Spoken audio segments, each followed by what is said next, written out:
할렐루야. 5월 19일 화요일 아침입니다. 오늘 우리에게 주시는 생명의 양식 하나님 말씀은 신명기 20장 10절에서 20절의 말씀입니다. 오늘 말씀의 제목, 우리가 함께 기도할 제목은 세상을 이길 평강과 힘을 주소서입니다. 세상을 이길 평강과 힘을 주소서. 요즘 우리에게 정말로 필요한 것은 이 위기를 극복할 수 있는 능력이고 그리고 마음의 평안입니다. 오늘 본문 말씀은 이스라엘 백성들이 가나안 땅에서 수행해야 할 정복 전쟁에 대해서 가르쳐주고 계십니다. 하나님과 함께하는 이스라엘 백성들은 전쟁에서 승리할지 패배할지 걱정할 필요가 없습니다. 얼마나 많은 군인들이 있는지 또 그들이 가진 무기가 얼마나 강한지 걱정할 필요가 없습니다. 전능하신 하나님과 함께하는 한 이스라엘 백성들은 반드시 승리하게 되어 있다는 것입니다. 그런데 그들이 걱정해야 할 것은 오직 한 가지입니다. 하나님께서 명하신 대로 순종하느냐 못하느냐에 달려있는 것입니다. 하나님께 순종하면 하나님은 그들과 함께 하십니다. 승리는 이미 보장되어 있는 것입니다. 이것은 하나님의 백성에게 주신 놀라운 특권입니다. 이미 이긴 싸움을 하는 그 즐거움이 얼마나 크겠습니까? 예수 그리스도를 믿고 구원받아 하나님의 자녀가 된 우리도 마찬가지입니다. 우리를 구원하신 예수 그리스도와 함께하는 한 우리는 이 세상에서 승리할 수밖에 없습니다. 얼마나 감사합니까?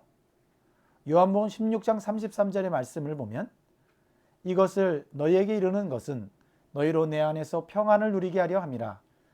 세상에서는 너희가 환난을 당하나 담대하라. 내가 세상을 이기었노라. 아멘.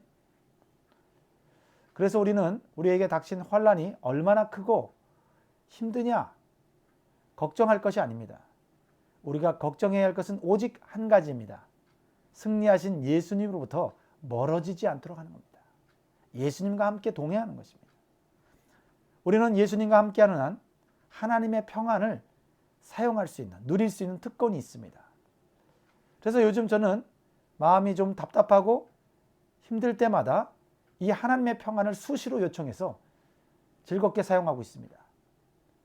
먼저 빌립보서 4장 6절에서 7절 말씀을 반복해서 암기를 합니다. 그리고 기도하면서 선포를 합니다. 빌립보서 4장 6절로 7절의 말씀은 여러분이 다 아시는 줄 믿습니다. 암기하시는 분들은 같이 따라할까요? 아무것도 염려하지 말고 다만 모든 일에 기도와 간구로 너희 구할 것을 감사함으로 하나님께 아뢰라. 그리하면 모든 지각에 뛰어난 하나님의 평강이 그리스도 예수 안에서 너희 마음과 생각을 지키시리라. 그리고 기도하면서 강력하게 선포하는 것입니다. 그러면 마음에 평안이 지배하는 것을 경험하게 될 것입니다. 여러분 한번 해보십시오. 오늘 본문에서 하나님께서 명령하신 이 정복 전쟁의 특성은 사람이 주도하는 전쟁이 아니라 하나님이 주도하시는 전쟁인 것을 강조하고 있습니다. 그래서 성전, 즉 거룩한 전쟁이라고 말을 합니다. 거룩한 전쟁은 죄와 싸우는 영적 전쟁이라고 말할 수가 있습니다. 이 거룩한 전쟁에서 하나님이 중요하게 여기시는 것은 하나님의 거룩함과 공의가 드러나는 것입니다. 먼저 하나님은 죄에 대해서 회개할 가능성이 있는 나라와 회개할 가능성이 없는 나라를 분별하십니다. 이것이 하나님의 전쟁의 특징이에요.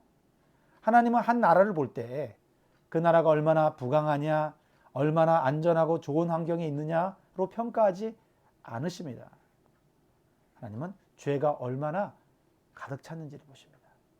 그래서 역사적으로 강대했던 나라가 하루아침에 멸망한 이유가 그들의 군사력과 경제력이 약해서 망한 것이 아닙니다.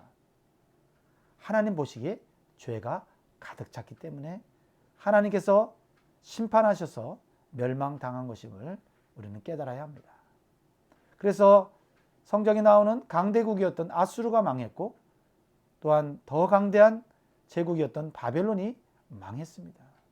그리고 세계를 호령했던 로마 제국도 망했습니다. 다 죄에 관련된 것입니다. 그래서 오늘 본문 말씀에 죄가 아직 가득 차지 않은 성읍에 대해서는 전쟁을 하기 전에 화평을 선포하라고 말씀하십니다. 그래서 화평을 받아들이면 그 모든 주민들을 살려주라고 말씀하시는 것입니다. 누가 화평을 선포합니까? 바로 이스라엘 백성들, 하나님 백성들이 하고 있는 것입니다. 10절부터 11절 말씀을 같이 한번 읽겠습니다. 네가 어떤 성읍으로 나아가서 치료할 때에는 그 성읍에 먼저 화평을 선언하라. 그 성읍이 만일 화평하기로 화답하고 너를 향하여 성문을 열거든 그 모든 주민들에게 내게 조공을 바치고 너를 섬기게 할 것이요. 화평을 선포하는 이스라엘 백성들에게 전쟁의 주도권이 있습니다. 이것은 하나님께서 화평의 언약을 가지고 이방인들에게 구원을 선포하는 것과 같습니다. 오늘날 모든 사람들에게도 이러한 구원의 복음을 선포하시는 예수 그리스도 메시아의 오심을 예표하는 것이라고 우리는 볼 수가 있습니다. 평강의 왕으로 오신 예수 그리스도께서 죄로 죽을 수밖에 없는 세상에 이 화평의 복음을 선포할 때 그 복음을 받아들이는 자는 영생을 얻게 될 것이고, 그러나 거부하는 자에게는 그 죄로 말미암아 멸망당할 수밖에 없음을 우리는 깨닫게 되는 것입니다. 12절, 13절, 14절 말씀을 읽겠습니다. 만일 너와 화평하기를 거부하고 너를 대적하여 싸우려 하거든 너는 그 성읍을 에워쌀 것이며 내 하나님 여호와께서 그 성읍을 내 손에 넘기시거든 너는 칼날로 그 안에 남자를 다 쳐서 죽이고 너는 오직 여자들과 유아들과 가축들과 성읍 가운데 있는 모든 것을 너를 위하여 탈취물로 삼을 것이며 너는 내 하나님 여호와께서 내게 주신 적군에게서 빼앗은 것을 먹을지니라.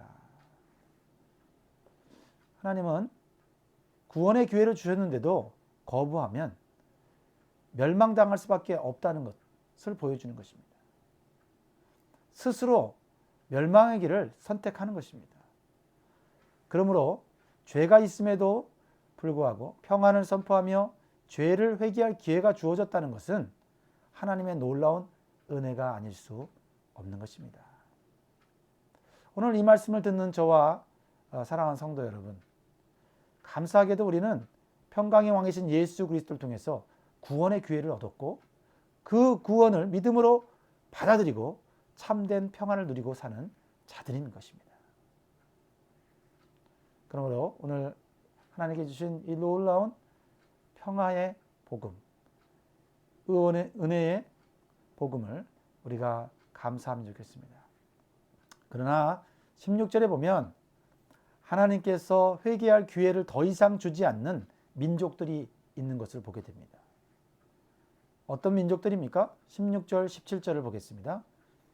오직 내 하나님 여호와께서 내게 기업으로 주시는 이 민족들의 성읍에서는 호흡 있는 자를 하나도 살리지 말지니 곧 헷 족속과 아모리 족속과 가나안 족속과 브리스 족속과 히위 족속과 여부스 족속을 내가 진멸하되 내 하나님 여호와께서 내게 명령하신 대로 하라.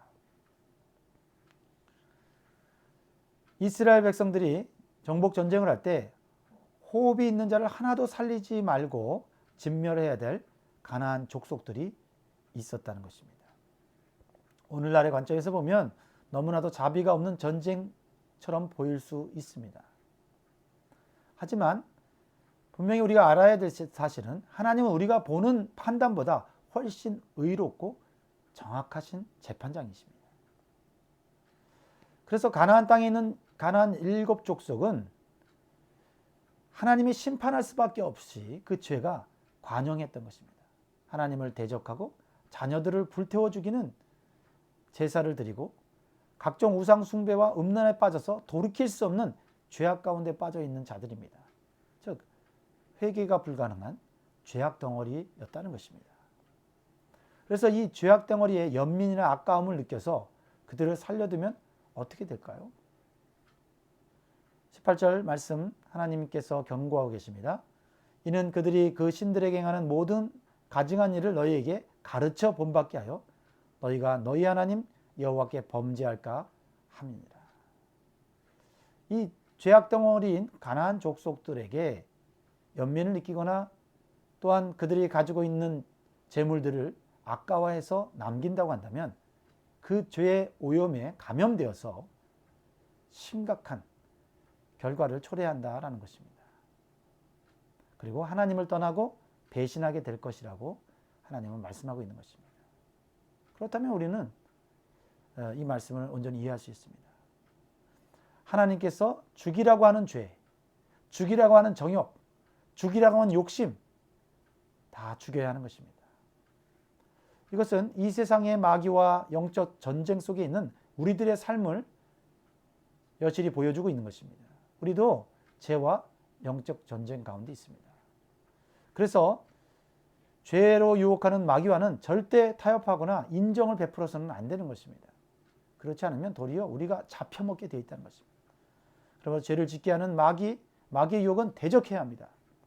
베드로전서 5장 8절로 9절 말씀은 계속해서 이 말씀을 기억해야 됩니다. 근신하라 깨어라 너희 대적 마귀가 우는 사자같이 두루다니며 삼킬 자를 찾나니 너희는 믿음을 굳건하게 하여 그를 대적하라.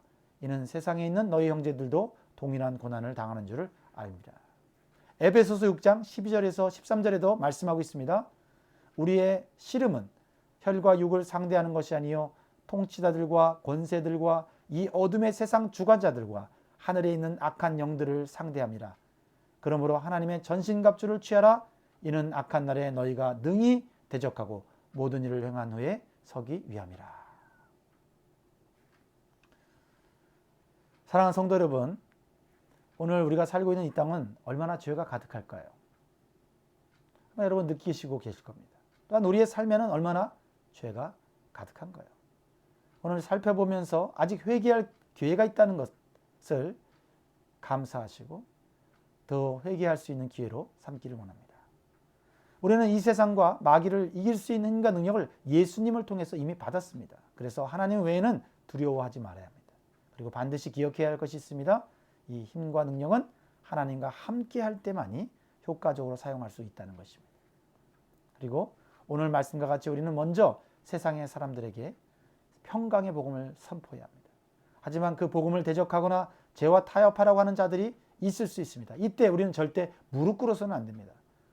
복음의 주도권을 절대 빼앗겨서는 안 됩니다. 이러한 영적 전쟁에서 우리는 하나님의 거룩하심과 공의를 강력하게 드러내야 합니다. 그리고 담대하게 악한 자들을 말씀과 기도로 이겨내야 합니다. 그러면 우리는 반드시 승리하게 될 것입니다. 그렇습니다. 우리는 걱정할 것이 하나도 없습니다. 오직 한 가지 걱정할 것은 우리가 하나님과 함께 사는 삶을 힘쓰는 것입니다. 이제 다음 주부터 부분적으로 현장 예배를 시작하게 됩니다. 어제 이 지역 목회자들과 온라인으로 서로 대화를 나눴습니다. 몇 교회는 이미 지난주에 현장 예배를 드렸다고 합니다. 성도들의 협조로 또 앞서서 헌신하는 자원봉사자들의 헌신으로 안전하고 은혜로운 예배를 드렸다고 합니다. 우리 교회도 할 수 있습니다. 이번 한 주간 기도하시면서 또 1부 예배 9시, 2부 예배 11시, 그리고 온라인 예배 이렇게 우리 성도들이 선택해서 참석하고 정말 하나님께 영광스러운 예배 드릴 수 있도록 기도해 주시고 예배 담당자들을 위해서도 기도해 주시면 감사하겠습니다. 오늘도 힘내십시오. 여러분 사랑합니다.